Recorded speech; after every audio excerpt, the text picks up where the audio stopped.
Right now at noon, an update on the investigation into a Beloit homicide, the new information from police. Plus, what the president's blockade of sanctioned oil tankers in Venezuela could mean ahead of his address to the nation tonight. You're watching News 3 Now at noon. Thanks for joining us. I'm Josh Spreiter. Breaking news, Slenderman attacker Morgan Geyser will not fight the state's attempt to revoke her release privileges. This follows the 23-year-old's escape from her Madison group home last month. Geyser cut off her GPS monitor and ran away. Police found and arrested her at a truck stop just outside of Chicago. In July, a judge signed off on Geyser's conditional release, despite opposition from the State Department of Health Services. In 2014, Geyser, along with her friend Anissa Wire, lured one of their classmates to a Waukesha park. The then 12-year-old Geyser nearly stabbed the victim to death while Wire egged her on. The two admitted to doing so in an attempt to please a fictional horror character. Both were committed to a mental health institute. Wire was released in 2021. Now let's get a check of your first warm forecast with meteorologist Jacob Montesano. Hi, Jacob. Hey, Josh. Temperatures continuing to be very comfortable, especially considering what we just saw. And we also are seeing a good amount of sunshine. Current temperatures mostly in the 30s across Dane County. A few locations getting close to 40, and some areas also kind of still in those upper 20 ranges. But for the most part, we are seeing temperatures just a little bit above normal. And this is also going to continue with just a few days here and there with the temperatures dropping just for a few days. And then as we take a look at the temperatures throughout the afternoon, continuing to see sunshine, continuing to see 30s. And overnight, we're not expecting the temperatures to cool down. In fact, they're expected to warm up as we head towards morning, where we could see low temperatures, or not low temperatures, but temperatures by tomorrow morning in the lower 40s. And we also will see that as our next chance of rain. So as we take a look at futurecast, we'll continue to see a good amount of sunshine throughout the day. Clouds will develop overnight, and that will lead to the chance of rain much later in the night into Thursday morning. And it's certainly going to start out as rain, and this will continue through the morning. But as those temperatures cool down, we will get into kind of a battle zone with those temperatures as they do fall below freezing, with some of that rain transitioning to snow. And then we could continue to see the chance of snow throughout the afternoon and evening. Mostly light snow, but the potential for some snow squalls will be there. Now, the snow squalls are not going to last too long, but they could bring some minor accumulation when they do fall. And of course, when we do see those snow squalls, it will create low visibility. So the possibility of that will be there for the afternoon, but we're still not expecting a large amount of snowfall. I don't expect to see anything more than an inch for some areas, and we will continue to see, for the most part, these comfortable temperatures, but I'll talk about a few cold days coming up a bit later. All right, Jacob, we'll see you then. Thank you. Right now, President Trump is ramping up his efforts to force Venezuela's president out of power. The president is ordering a blockade of sanctioned oil tankers using Venezuelan ports, taking aim at the nation's main source of revenue. Natalie Brand reports. It's the latest escalation in what's been a massive military buildup off the coast of Venezuela. President Trump announcing on social media he's ordering a, quote, total and complete blockade of all sanctioned oil tankers going into and out of Venezuela. He called the Maduro regime illegitimate, saying the government is using oil to fund drug terrorism. No blood for oil. No war for oil. The president's post comes a week after the administration seized a sanctioned oil tanker that had just left port and follows at least 25 deadly strikes on alleged drug boats. Navy Admiral Frank Bradley returns to Capitol Hill today to speak to the House and Senate Armed Services Committees on the strikes as Democrats continue to question their legality. For all of their claims that this is about drug trafficking, this is about regime change. Defense Secretary Pete Hegseth and Secretary of State Marco Rubio briefed all members of Congress Tuesday, but some lawmakers on both sides were left questioning the administration's overall strategy. Is it the policy to take Maduro down? It should be if it's not. And if he goes, what's going to happen next? Their policies in the Caribbean are unclear. We don't know what the limits are. We don't know where they'll stop. Venezuela called President Trump's latest actions a reckless and grave threat, violating international law and free trade. Natalie Brand, CBS News, Washington. The president will speak tonight at 8 o'clock our time. CBS News will interrupt the finale of Survivor to air the address. Once the president is done speaking, the rest of the finale will play, and we'll air News 3 Now at 10 right after that. We have new information about a deadly plane crash near the Monroe Airport last month. The preliminary report says the single-engine aircraft tried to land in dense fog. NTSB officials say it was far below the minimums needed for a safe landing.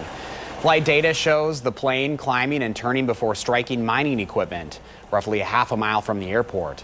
Witnesses reported a loud explosion at the time of impact. 2 men in their 40s died in that crash.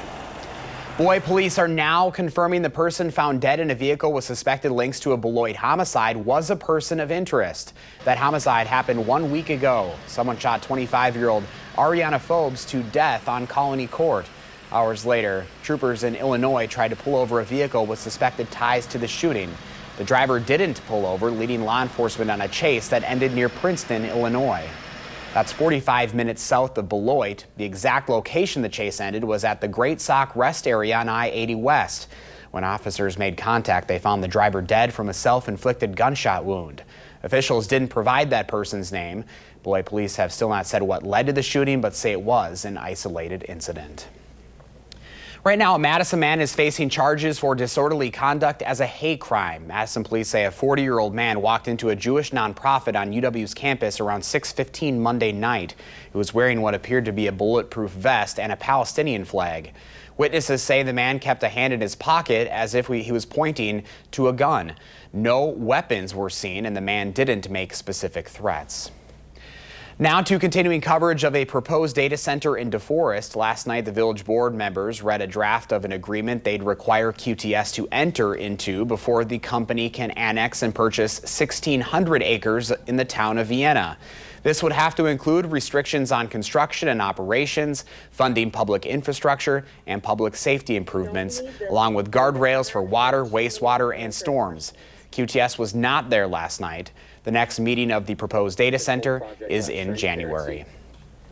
Coming up next on News 3 Now at noon, why FIFA is lowering ticket prices for the World Cup, plus what the newest numbers of unemployment could mean for the economy.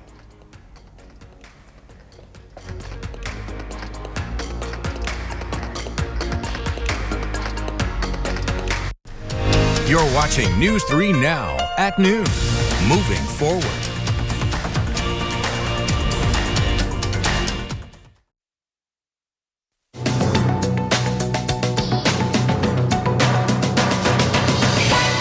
U.S. employers added 64,000 jobs in November, though the economy also shed 105,000 jobs in October, according to the latest Labor Department data. The November numbers beat economists' expectations, but unemployment has hit a 4-year high, rising to 4.6% in November. FIFA, the governing body of football, or soccer as we say in the U.S., says it's slashing prices for next year's World Cup matches in North America. Following global backlash over skyrocketing ticket costs, FIFA now says teams' most loyal fans can snag select seats starting at $60. The $60 tickets will be given to national team federations for distribution among their fans. Some $60 tickets will also be available for the World Cup final, which had been priced upwards of $4,000. And the Powerball jackpot keeps climbing. The prize for tonight's drawing has reached more than $1.2 billion, with a cash value of more than $572 million. That's your CBS News Money Watch report. For more, log on to cbsmoneywatch.com. At the CBS Broadcast Center, I'm Jesse Mitchell. Here's a look at the stock report at the noon hour. We're in the red at this hour. Dow Jones is down 65 points, NASDAQ down 233, and the S&P 500 also down 47. Our Call for Action volunteers are in the building taking your consumer complaints and taking action on your behalf. Call for action at 608-270-2833 or submit a claim anytime at channel3000.com/call-for-action. Pam has today's farm numbers up next, and Jacob is tracking the first warn forecast. And later on Live at 4, I catch up with some bell ringers to learn how the Red Kettle campaign continues to give back in the 608.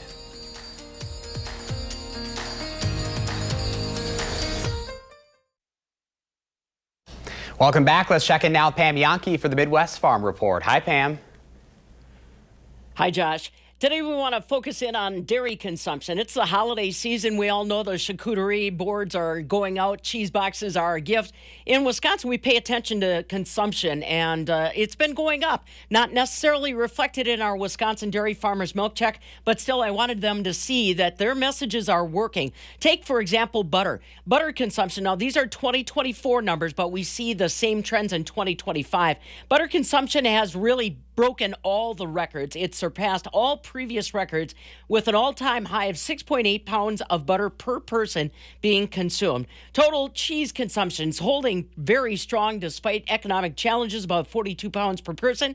Cottage cheese seeing a little bit of a resurgence, about 13% higher per capita consumption on cottage cheese, promoted in large part by social media and TikTok videos. If you take a look at the one item that I'm sure a lot of dairy farmers will train their eye, milk, the fluid milk product, still basically flat, has been for the past decade or so at 127 pounds per person. Like I said, I know that these numbers don't translate over to what our dairy farmers are seeing in their milk check, but I still wanted them to know, despite world milk supplies and what's going on globally, domestically, dairy is still on top of the grocery list. Talking about who's on top as far as awards, the Wisconsin Farmers Union wrapped up their convention over the weekend and recognized some of the true leaders, the grassroots movement that the Wisconsin Farmers Union is all about. Congratulations to Tom Moskoller. He is a grass-fed beef producer and nationally recognized leader when it comes to organizational development and community change. Tom Moskoller was given the Friend of the Family Farmer Award during the Wisconsin Farmers Union 95th Annual Convention. And then their executive director picked up the inaugural Live Oak Legacy Award. Her name, Julie Keown-Bomar, and she has been a big part of the Wisconsin Farmers Union for the past 7 years' time. She served as executive director, and she's also been part of the strategic planning that went on with Wisconsin Farmers Union, moving their headquarters to downtown Chippewa Falls, a building that they basically refurbished, turned into living accommodations, apartments, as well as Market on River, which is a retail location. And Julie Keown-Bomar, big part of why that got done. All right, let's take a look at what's going on with the markets today. Like you heard already, Wall Street is showing some red ink. In our commodities, I just glanced at my screens. Right now, it looks like wheat and soybeans feeling some downward pressure. We are still finding a lot of outward bound cargo of corn that's headed to the world marketplace. Corn has been the exception, not the rule, to what's happening with our global trade situation, so that's good news. As far as dairy is concerned today, again, a very, very quiet Wednesday. Barrel cheese stood still at $1.40. 40-pound block cheese on a Wednesday unchanged at $1.39 3/4. The good news I bring to you today as far as dairy prices, butter up a penny and a half at $1.46 3/4. I don't know, Josh, do you feel like you were on a record-breaking pace of butter consumption? Because it sure looks like the general public was. Well, I know I've been eating a lot of baked goods lately, so maybe that's part of it, Pam. That's right. That's okay. We'll take it. Well, hey, I want to wish you a Merry Christmas. I'm off for the holidays now, so I probably won't see you until the new year. So hope you have a good holiday. All right, same to you, my friend. Enjoy it. Then we'll see you next year. Here comes that joke. Time now for your certified most accurate forecast with First Four meteorologist Jacob Montesano. Hi, Jacob. Hey, Josh, here's a look at the 3 things you need to know. We are going to see a rain-snow mix begin tonight and continue tomorrow. Then we'll see a brief cool down for Friday before we do see temperatures warm up a little bit again after that. And for the most part, we're not going to see a lot of precipitation going forward. This rain-snow chance is really going to be the only solid chance we have over the next several days. So let's take a look at the precipitation forecast once again. Clouds are going to increase this evening and overnight, but the rain won't move in until much later. We'll see some light showers late in the night into early Thursday morning, and then the rain is going to continue through the late morning, but temperatures will actually cool down throughout the afternoon, allowing that rain to transition to snowfall, and then throughout the afternoon, we're going to continue to see the chance of some light snow. But as I mentioned earlier, these snow shower chances in the afternoon could lead to some snow squalls, which may produce about a ½ inch of snow.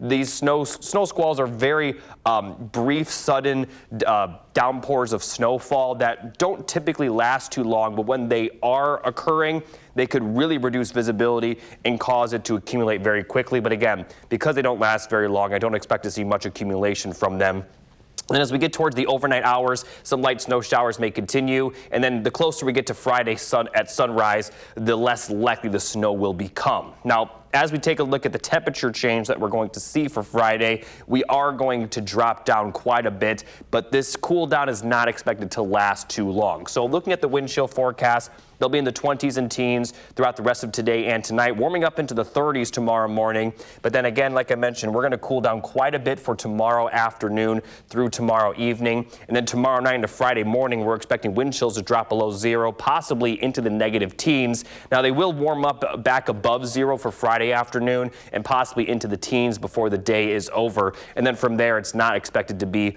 as cold going forward. But looking at the high temperature trend, we could get to the 40s tomorrow, but then we're only going to see the highs around 20 for Friday, warming back up for Saturday, then cooling down again for Sunday before the temperatures mostly steady out for next week. They'll fluctuate a little bit, but we're going to see a lot of highs in the 30s at that point in time. And as I mentioned earlier, not really expecting a lot of precipitation chances after the system tonight into tomorrow. We could see some snowfall Monday, but at this point in time, it doesn't look like it's going to be too significant. We'll continue to update the forecast accordingly. Right now, the Christmas week looks to be fairly quiet. Again, that Monday snowfall might produce some light accumulation, but beyond that, I don't expect to see a massive amount of snowfall added to the snow that's already on the ground. And the snow that is on the ground, it's kind of melting away a little bit, and it may continue to melt away with the generally warmer temperatures. Obviously, Friday and Sunday will still be cold, though. All right, Jacob, thank you. Well, the Wisconsin volleyball team is headed to the Final Four, and so is News 3 Now. Our Nash Darragh is on his way to Kansas City to bring us coverage of the game against #1 seeded Kentucky. The road trip has officially begun. I am just a couple of hours now into my journey from Madison, Wisconsin, going to the T-Mobile Center in Kansas City for tomorrow night's matchup at 8 o'clock, the semifinal of the NCAA women's volleyball tournament with the Wisconsin Badgers taking on the Kentucky Wildcats.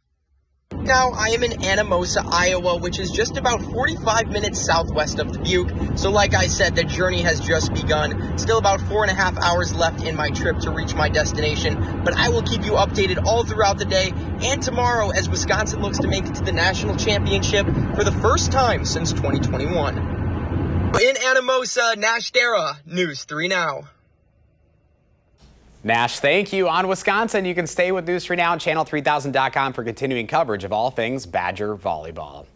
Up next at noon, Angie Horkin sits down with our Susan Simon with how to make a prime rib pasta this holiday season.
Well, the Wisconsin volleyball team is headed to the Final Four, and so is News 3 Now. Our Nash Darragh is on his way to Kansas City to bring us coverage of the game against #1 seeded Kentucky.